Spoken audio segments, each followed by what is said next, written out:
Bom dia, pessoal, tudo bem com vocês? Tô lembrando aqui de uma coisa muito importante que a gente precisa lembrar e tá sempre na nossa cabeça, então essa é especialmente para vocês do segundo ano. Lava uma mão, lava outra, lava uma mão, lava outra, lava uma. Depois de brincar no chão de areia a tarde inteira, antes de comer, beber, lamber, pegar na mamadeira. Lava uma, lava outra, lava uma mão, lava outra, lava uma mão. Pra vocês não esquecerem a musiquinha lá do Rá-Tim-Bum, lá de quando eu era criança, aliás, eu nem sei. Eu acho que eu já era grande quando tinha esse programa aí. Eu não tô querendo dizer que eu tô velha, não, mas é mais ou menos assim que funciona, né? Pessoal, hoje nós vamos começar as nossas aulinhas relacionadas à parte da ecologia, tá? Dando sequência lá ao material de vocês. Então eu já vou disponibilizar os slidezinhos, igual foi da parte das angiospermas. Queria que vocês acompanhassem a aula pelos slides, porque tem uma sequência então que a gente vai obedecer, um roteirinho aí, e vocês vão seguindo por lá e me acompanhando aqui, tá? Então eu coloquei para vocês a primeira parte lá, que é o termo ecologia, né? Então, ecologia, um termo que foi criado inicialmente por um pesquisador chamado de Ernest Haeckel, né? Isso em 1866, quer dizer, já faz um tempinho aí, né? Mais ou menos um ano de nascimento do Rodrigo, né? Professor Rodrigo. E aí, o que acontece, né? A gente já aprendeu que o termo, né? Logia vem de logos lá, que em aramaico significa estudo, né? E ecos vem de oikos, que aí lá naquela língua lá chinesa, que eu até esqueci isso, porque eu sou poliglota e falo várias, hein? Significa casa. Então seria o estudo da casa, do ambiente, né? Em que se vive, do nosso planeta, vamos dizer assim. Mas em uma forma pra gente colocar mais estruturada, vamos dizer assim, a gente define então que ecologia é o estudo das relações dos seres vivos entre si e com o ambiente no qual eles vivem, né? Então, toda vez que a gente está falando de todas as relações entre os seres vivos e a relação deles com os fatores abióticos, né, os fatores do meio, a gente está falando de termos relacionados à ecologia, tá?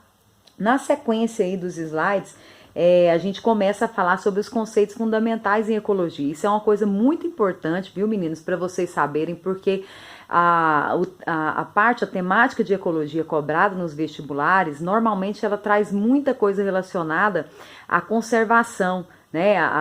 Não só a parte da conservação, mas a parte da poluição, dos problemas causados pelo ser humano, né? A interação do ser humano no ambiente e a modificação deste por conta de nós, seres humanos. Só que aborda-se muito a questão de conceitos. Então, às vezes é uma questão que você até domina, porque está relacionado a uma parte mais de atualidade, falando sobre os impactos ambientais e tudo mais, mas eles usam a conceituação para confundir vocês, porque normalmente as questões de ecologia são muito fáceis. Então, aonde eles podem apertar um pouquinho aí para vocês é a parte de conceituação, tá? Então, esse primeiro videozinho a gente vai tratar basicamente de conceituação e só depois nos próximos é que a gente vai trabalhar os outros conteúdos aí vistos em ecologia. E aí eu coloquei para vocês que o primeiro conceito fundamental aí da ecologia é o conceito de biosfera. E o que vem a ser a biosfera, né? A biosfera é uma esfera onde a vida é possível, ou seja, está relacionado com todas as regiões no nosso planeta onde as condições propiciam, né, o surgimento e a continuidade da vida.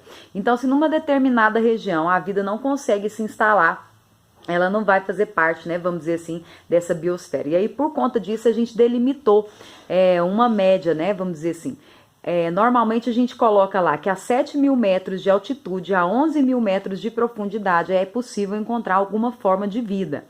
Claro, pessoal, que nesses extremos aí a gente vai encontrar formas muito simplificadas. Por exemplo, a 7.000 metros de altitude que a gente tem são esporos, né? Bacterianos, tá? Fúngicos que conseguem sobreviver ali nessa região. Mas uma forma de vida mais organizada ou mais complexa, né? Vamos dizer assim, não se espera encontrar nesse local. Entretanto, se existem essas formas e elas conseguem sobreviver, é considerado parte da biosfera. Da mesma forma, a 11.000 metros de profundidade, né? Nas fossas oceânicas, as formas de vida são bem simplificadas também. Mas então a gente coloca a biosfera como sendo essa faixa aí onde as condições reinantes, né, permitem que haja o surgimento da vida, tá? Bom, depois aí um outro termozinho vem falando pra gente dos ecossistemas, e aí a definição para vocês é que o ecossistema é formado pelos fatores abióticos e pelos fatores bióticos, quer dizer, a interação entre eles, né, configura ali um ecossistema. E o ecossistema não tem tamanho, tá, pessoal? Posso estar falando, por exemplo, de uma gota d'água, onde existam ali minúsculas formas de vida, né, um protozoário existente, uma bactéria sobrevivendo ali. Se existem formas de vida e existem os fatores abióticos, eu estou falando de um ecossistema. Então, desde uma poça de água até uma floresta inteira, né? Eu estou falando de ecossistemas, tá? E aí, só recapitulando com vocês, quando eu falo de fatores bióticos, eu estou falando de todas as formas de vida possíveis, né? E quando eu falo de fatores abióticos, eu estou falando de componentes edáficos, que está relacionado ao solo, né? Eu estou falando de umidade, eu estou falando de temperatura, de luminosidade, de pH, enfim, são todos os fatores que vão determinar como é o ambiente ali em questão, tá? Então, esses são os fatores abióticos. Depois vem aí a definição de comunidade para vocês. Então, a gente tem que estar antenado, porque para comunidade existem outros dois termos, tá, pessoal? E eu não coloquei nos slides, então eu gostaria que vocês fizessem essa anotaçãozinha aí. Comunidade, biota ou biocenose, tá? São três termos para o mesmo conceito. E aí, de repente, vocês não anotam isso aí, cai uma questão lá falando para vocês de biocenose.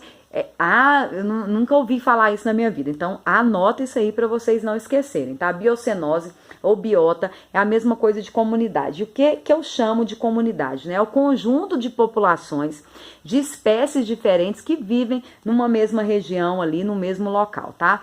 Então, se eu falar para vocês, por exemplo, que eu tenho uma amostra da comunidade biológica lá do Parque da Serra de Caldas, a gente está falando que nessa amostra eu posso estar citando exemplos de plantas que sobrevivem no local, exemplo de animais, exemplo de fungos, exemplos de vários outros organismos, de diversas espécies, como nós falamos, que vão viver ali naquele local, tá? Então, a comunidade é isso. É um conjunto formado por várias populações de espécies diferentes, tá? Depois vem o termo aí para vocês de população, que é o conjunto de indivíduos, né, da mesma espécie que vivem numa mesma região, tá? Então, se eu falar para vocês a população de lobo-guará, tô falando especificamente do Crisóceum braquiurus, né? Que é o nome científico aí do lobo-guará. Se eu falar para vocês da população de Tabebuia sp, que é o nome científico aí dos ipês, né? Dos vários tipos, várias espécies de ipês que a gente tem. Então, também estou falando aí de uma população. Aí eu fiz um esqueminha aqui, pessoal, para ajudar vocês a tentarem entender, né, de uma forma mais fácil, né? Vamos imaginar, então, que esses indivíduos aqui, ó, que tem uns nomes, qualquer semelhança com a vida real não tem nada a ver, tá, pessoal? Tem nomes parecidos com alguns que vocês conheçam, mas não tá se referindo à mesma questão não, tá? Então, olha só, eu tenho aqui, imagina vocês que o lemos, tá? É um organismo, né? É um indivíduo aí representante de uma espécie qualquer, e ele, então, é um organismo, tá? Aqui depois, ó, eu tenho uma população de vários lemos. Ué, mas o lemos estava assim, agora tá assim? Isso aqui foi depois da quarentena. Depois que passou a quarentena, o lemos ficou desse jeito aqui, ó. Vocês estão entendendo que são vários representantes da mesma espécie, da espécie lemítica? Então, se são indivíduos da mesma espécie, pessoal, vão configurar uma população. Aqui eu tenho uma população de lemos. Tudo bem que aqui parece que tem um invasor aqui, tá mais com cara de Israel, com essa barbona, mas é o lemos, porque deixou a barba crescer aí na quarentena, enfim. E aí vocês vão ver aqui agora, que ó, a gente tem uma comunidade. Ué, mas surgiu alguns indivíduos aqui diferentes. Por quê? Porque eles são espécies diferentes, tá, pessoal? Então aqui, ó, a gente tem, por exemplo, a espécie, né, Júlia Faleiro, tá? Que vocês estão vendo que pelo tamanho não para de crescer, né? Espécie Júlia Faleiro, tá? Aqui continua o lemos e aqui tá o Michael, ó. Vocês não estão conseguindo perceber, mas ele tá pensando numa musiquinha que ele inventou, que ele achou que ele ia ficar famoso, sabe, por causa dela. Até o cabelinho aqui de artista, ó.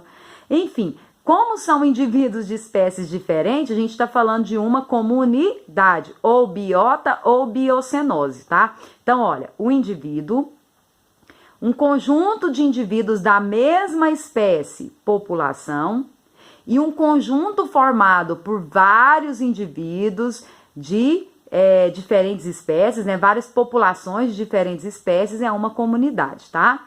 Então, acho que aqui ficou bem representado aqui para vocês. Lemos, depois se você quiser esse papel aqui autografado, tá? Eu te entrego. Bom, seguindo aí, pessoal, dando sequência no nosso vídeo, a gente tem mais dois conceitos importantes, né? Mas antes da gente ir diretamente para esse conceito, dá uma olhadinha aí com atenção nas figurinhas que eu coloquei para vocês, pessoal, mostrando aí, né, a questão da organização do organismo, vários organismos da mesma espécie, uma população, várias populações de espécies diferentes, comunidade, até chegar na parte de ecossistema e biosfera. Tem duas imagens, né, que eu coloquei na sequência e queria que vocês analisassem com atenção, porque as imagens, elas ajudam a reforçar a parte aí do conhecimento, tá? Na sequência, pessoal, tem uma outra imagem, tem um outro slidezinho falando de mais dois conceitos fundamentais e que gera muita confusão, né? Tem muito estudante que confunde muito as duas coisas e a gente não pode deixar que isso aconteça, que é o conceito de habitat e nicho ecológico, tá? Então, ó, o habitat é o local, é o ambiente onde aquela espécie vive. Por exemplo, eu coloquei as imagenzinhas aí do lado para poder vocês conseguirem associar. Quando eu olho para uma girafa, eu já tenho na minha cabeça que o ambiente, o habitat das girafas, né, não é aqui no Brasil, tá? Apesar da gente ter espécies que vivem em cativeiro, né, aqui nos zoológicos e tal, mas não é o habitat natural, tá? Então, o habitat das girafas é a savana africana, certo, pessoal? Então, olha, outra imagem que eu coloquei para vocês, que eu coloquei 3 de animais e coloquei uma espécie de baobá, né, que também é uma espécie vegetal, porque a gente, quando vai falar de população, na maior parte das vezes, fica ligando sempre a parte dos animais, mas a gente tem que entender que esses conceitos valem para qualquer outro organismo, seja uma planta, seja uma bactéria, seja protozoário, tá?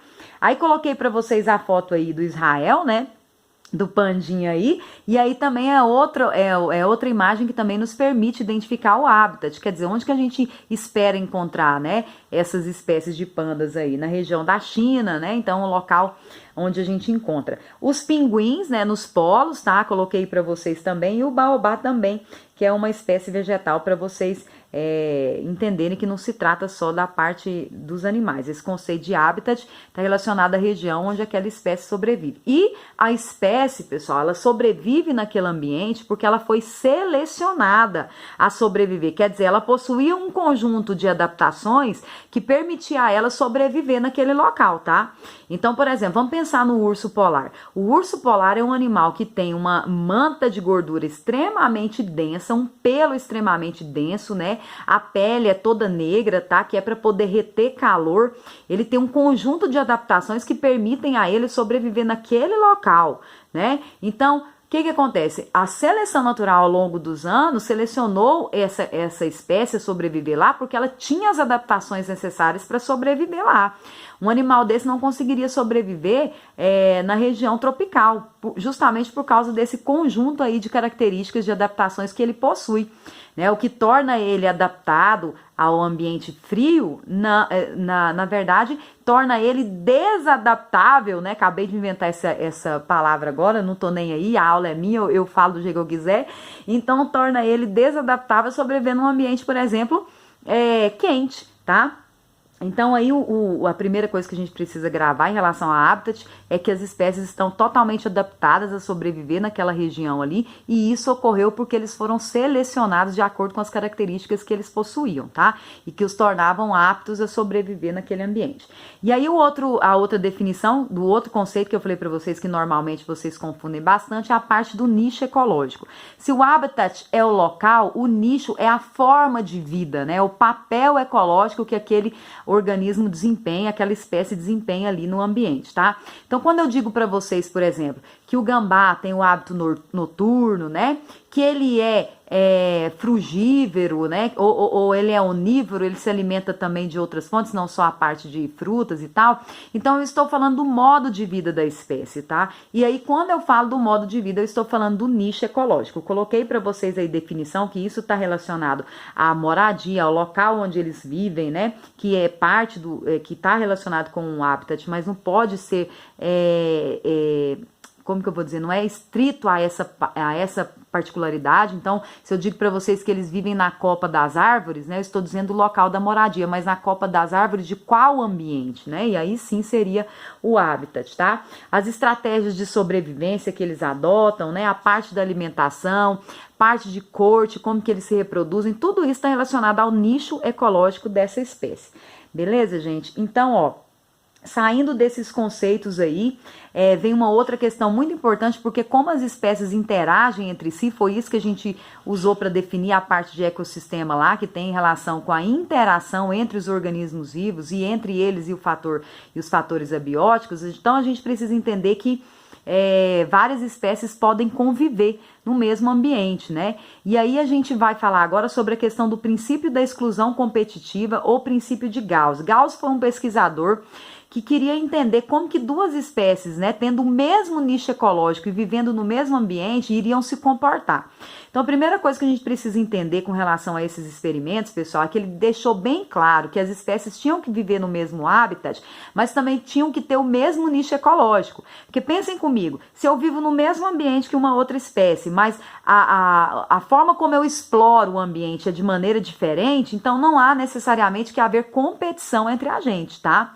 Agora, se a gente vive no mesmo ambiente e na verdade se alimenta das mesmas formas, nos mesmos horários, né? As nossas estratégias são muito semelhantes, aí sim vai haver competição entre as duas espécies. Então, isso aí é o que o Gauss queria descobrir. Aí o nome, né, desse princípio que foi estabelecido por ele acabou ficando como princípio de Gauss ou princípio da exclusão competitiva. Coloquei para vocês aí, ó, os dados relacionados a isso, né? Quando duas espécies de uma comunidade exploram os nichos ecológicos, né, semelhantes, vai haver uma competição pelos recursos. Nesse caso, eu posso estar falando, pessoal, de recurso alimentar e posso estar falando de espaço. Vocês já devem ter observado que dependendo do local onde a gente está observando as plantas, né, se desenvolvendo, as plantas maiores, mais frondosas, elas acabam limitando a quantidade de luz que chega nos estratos inferiores e, consequentemente, as espécies que estão tentando germinar e se desenvolver não conseguem por falta de luminosidade. Então, não é só a questão de disputar alimentos, né, nutrição, é a questão também de disputar o espaço ali, né, e não só das plantas, por conta da luminosidade, mas também porque populações que ficam com espaço reduzido acabam se estressando, acabam não conseguindo se reproduzir da maneira adequada e por isso o espaço também é um fator de competição entre as espécies, tá? Coloquei para vocês aí também que essa parte da competição, né? Deixa eu ver aqui para seguir na sequenciazinha de vocês. Sim, que quando a competição então se estabelece, pode acontecer três coisas, né? Ou uma das espécies vai ser extinta, tá? Vai ser eliminada do ambiente, ou elas podem acabar mudando, né? Migrando, acabar sendo desalojadas daquele local, ou uma delas, ou até mesmo as duas, podem mudar o seu nicho ecológico, só que isso é feito de maneira lenta, né, pessoal, e através da seleção natural, tá? Então, você vai ali modificando o nicho ecológico, porque elas sabem que mantendo-se em competição, um dos grupos vai acabar sendo extinto, tá? Aí, coloquei para vocês, meninos, que dessa forma é muito cobrada no vestibular, né, mostrando para vocês aí os gráficos relacionados ao princípio de Gauss, no qual o Gauss pegou, então, duas populações de paramécio, né, que são protozoários, tá? Ele pegou lá o Paramécio aurelia e o Paramécio caudatum e foi observando no ambiente onde eles estavam, populações isoladas, né, sendo fornecidos os alimentos, o crescimento, de que forma que essas espécies faziam o aproveitamento, né, do ambiente, dos recursos ali alimentares. Então ele criou uma curva, né, para mostrar pra gente aí essa questão de como que elas faziam esse aproveitamento, e a gente consegue observar pelo gráfico que a resposta do Paramécio aurelia é uma resposta muito mais agressiva. Ela consegue, né, fazer o uso aí desses recursos alimentares e promover o aumento da sua população de uma maneira muito mais agressiva do que o Paramécio caudatum. O que acontece? Isoladamente está lá tranquila, elas estão sobrevivendo. Quando você coloca as duas populações juntas, que é o terceiro gráfico aí, a gente consegue verificar que o Paramécio aurelia, né, vai crescendo, enquanto o caudatum vai só diminuindo a ponto, então, dos seus representantes serem extintos do ambiente, tá? Claro que isso aí foi feito um experimento controlado, não tinha para onde esses paramécios, né, saírem. Então, se a gente estiver falando no ambiente natural, há aquela outra possibilidade que a gente falou da espécie acabar migrando, saindo ali daquela região para evitar a competição. Mas um experimento desse aí, controlado, fechado, o que aconteceu foi que a espécie do paramécio caudatum, né, foi eliminada, enquanto o paramécio aurelia continuou aumentando o número aí de indivíduos da sua população, tá? Então isso ilustra pra gente o princípio de Gauss, né, e a gente fecha essa parte dos conceitos fundamentais em ecologia. Claro, pessoal, que tem ainda muitas outras coisas, mas que a gente vai ver à medida que for falando a respeito dos outros tópicos da ecologia, né? Ainda tem muita coisa para ver, então a gente vai voltar a falar sobre alguns outros termos, alguns outros conceitos, mas esses aí são a base, tá? Saindo dessa parte de conceituação fundamental, a gente vai entrar agora na parte de teias e cadeias alimentares. Nós não falamos anteriormente que existe uma relação entre os organismos vivos do ecossistema? E aí uma dessas relações mais importantes e mais fundamentais é a que está relacionada à alimentação, tá? Então, muitos dos seres vivos, muitos não, né? Praticamente todos os seres vivos vão estar interligados uns com os outros aí por conta dessa relação alimentar, tá, pessoal? Aí coloquei para vocês aí, o slide ficou bem carregado, mas era importante que vocês tivessem essa parte, né, para ficar bem ilustradinho para vocês, mostrando aí que nas teias alimentares, que a gente verifica, né, quando a gente está observando um esquema de teia alimentar, são as setas, e as setas indicam para nós o sentido do fluxo de energia. Então a gente precisa pensar da seguinte maneira: sempre vai haver uma relação alimentar no qual um organismo vai se alimentar do outro, né? E aí, então, a biomassa que vai ser ingerida, ela vai refletir a energia que vai ser dissipada de um organismo para o outro, tá? Então, por exemplo, quando vocês comem lá o bife, quando vocês comem uma salada, a biomassa que vocês estão ingerindo vai ser usada no interior das suas células, né? Para poder gerar energia. Então, é um fluxo de energia relacionado com a aquisição aí dessa biomassa que a gente adquire consumindo os outros organismos, tá? E aí na teia alimentar, que é essa trama, né, intrincada aí de relações, então, existente entre os organismos de um ecossistema, a gente tem a parte mais linear, né, que é a cadeia alimentar, onde a gente vai analisar de modo linear como que ocorrem essas relações alimentares. E aí nessa cadeia alimentar, pessoal, a gente tem alguns termozinhos também importantes. Começa com o nível trófico. O nível trófico significa posição na cadeia alimentar ocupada por aquele organismo, tá? Então, os níveis tróficos começam com os produtores, que é o primeiro nível trófico. Então, o primeiro nível trófico está relacionado com os produtores, porque são eles os organismos capazes de transformar ou de produzir matéria orgânica a partir da inorgânica, tá? Isso de forma quimiosintética ou fotossintética. Então, os organismos que fazem quimiossíntese ou fotossíntese são os responsáveis por ocupar o primeiro nível trófico da cadeia alimentar, que a gente chama então de produtor, tá? Depois disso, quem se alimenta diretamente do produtor é o consumidor primário. Então, o consumidor primário, na verdade, ele vai ocupar o segundo nível trófico. Cuidado para vocês não confundirem, tá, pessoal? Olha, a gente está falando de posição na cadeia alimentar. Então, o primeiro nível trófico é o produtor. O segundo nível trófico é o consumidor primário. Daí, quando a gente fala consumidor primário, vem primário, primeiro, a gente acaba pensando que eles ocupam o primeiro nível trófico, mas não, eles ocupam o segundo nível trófico, porque eles se alimentam do primeiro nível, que no caso são os produtores, tá? Depois do consumidor primário, nós temos o consumidor secundário, que vai se alimentar do primário, e assim sucessivamente, tá? Quanto mais longe na cadeia alimentar, pessoal, menor é a quantidade de energia disponível, tá? Mas a gente vai voltar a falar sobre isso quando a gente for falar das pirâmides alimentares, né? A pirâmide de número, de massa, de energia. A gente vai voltar a falar sobre isso quando a gente for falar de magnificação trófica também. Por enquanto, basta que vocês se lembrem aí dessa parte conceitual de níveis tróficos, né?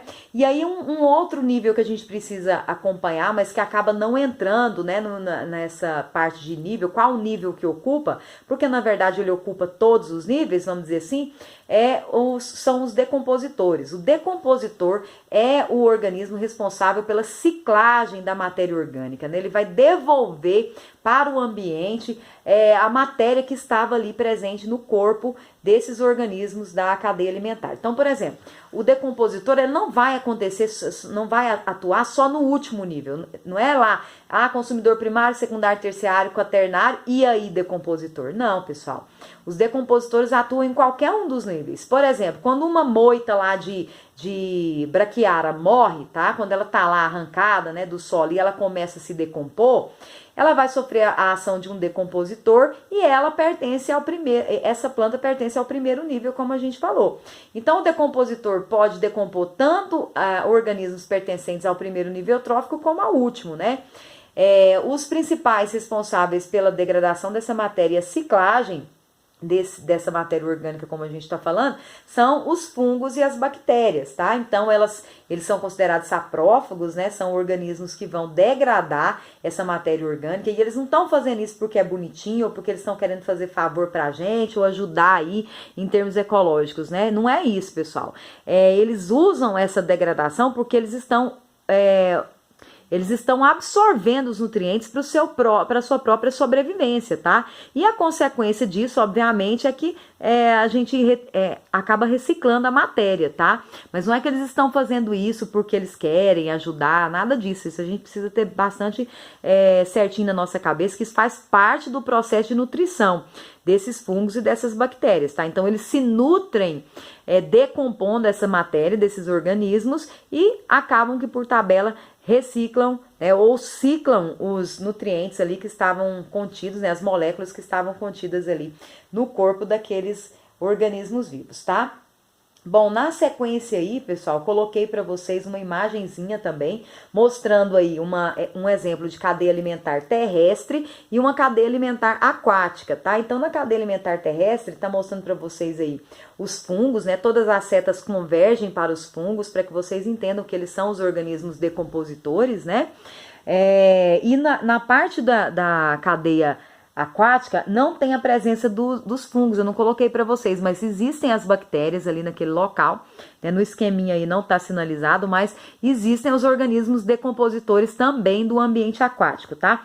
E uma questão diferente que a gente precisa observar é que quando a gente fala lá dos organismos, né, na cadeia alimentar, a gente vai falar dos produtores, normalmente a gente associa com as plantas, e no caso da aquática a gente vai associar com o fitoplâncton, tá? Que são as algas, né, as microalgas ali, que vão conseguir fazer o processo fotossintético e produzir as moléculas orgânicas que estarão disponíveis para todos os demais níveis tróficos da cadeia, tá? Em seguida a gente tem o zooplâncton, né, que é formado aí pelos pequenos animais em estágio larval, né, pequenos crustáceos, que se alimentam então desse fitoplâncton. Pessoal, para quem tem dúvida nisso, né, quando a gente fala de plâncton, a gente está falando tanto de zoo quanto de fitoplâncton, a gente está falando dessa comunidade aí geral que está relacionada à vida, né, de uma forma mais à mercê ali da maré, vamos dizer assim. Então, são organismos que vivem no ambiente aquático, mas a gente separa em zoo e fitoplâncton quando a gente quer dizer que o fitoplâncton é formado por organismos fotossintetizantes e o zooplâncton é formado por organismos heterótrofos, né, que são animais, pequenos animais, minúsculos animaizinhos que se alimentam do fitoplâncton. E aí, na sequência, segue, né, os pequenos invertebrados, depois animais maiores, até a gente fechar esse ciclo aí. Só mais uma observação antes da gente fechar o nosso vídeo, pessoal. Queria lembrar com vocês que quando a gente fala de cadeia alimentar, normalmente a gente fala lá da cadeia de pasteio, né? Que é essa cadeia que inicia então com um produtor, né? Que é uma planta, né? Ou um organismo quimiosintetizante. Mas a gente tem também as cadeias de detritos, tá? Então, às vezes vocês vão ver alguma questão de vestibular relacionada à cadeia de detrito, e aí quando a gente fala sobre isso, não, o produtor, na verdade, ele não é um organismo fotossintetizante ou quimiosintetizante. É simplesmente matéria orgânica que está ali no ambiente que serve para que outros organismos cresçam sobre essa matéria orgânica. Por exemplo, quando a gente fala lá dos fungos, né, principalmente o champignon, que é o mais conhecido que a gente pode falar, os champignons, os esporos são lançados no local, os agricultores, né, vão comprar uma amostra, um substrato composto dessa matéria orgânica que a gente está falando, desse detrito, tá? E aí, sobre esse detrito, a gente vai ter, então, o estabelecimento desses fungos. Então, uma cadeia, ela pode se iniciar com detritos de matéria orgânica, depois um fungo, depois um outro organismo se alimenta desse fungo, tá? Da mesma forma que a cadeia de pasteio. Só que aí ela recebe um outro nome, a gente passa a chamar, então, de cadeia de detritos, tá? Estejam antenados que se cair alguma questão relacionada a isso, vocês já sabem do que se trata. Meninos, esse vídeo era para tratar dessas partes iniciais da ecologia, né? Num segundo momento a gente vem para falar das outras temáticas que serão abordadas dentro da ecologia. Não deixem de acompanhar pelo livro didático de vocês, eu tomei o cuidado de fazer na sequência que tá lá, tá? Para que vocês possam se orientar também pelo livro didático. Vejam a aulinha quantas vezes vocês acharem necessário, né? Assistam as outras videoaulas que vocês já estão acostumados, façam os mapas mentais, porque nesse momento a gente precisa de um reforço maior. E qualquer dúvida, vocês já sabem, pode mandar no zap para mim, que eu tiro as dúvidas de vocês, beleza? Até mais então, valeu pessoal!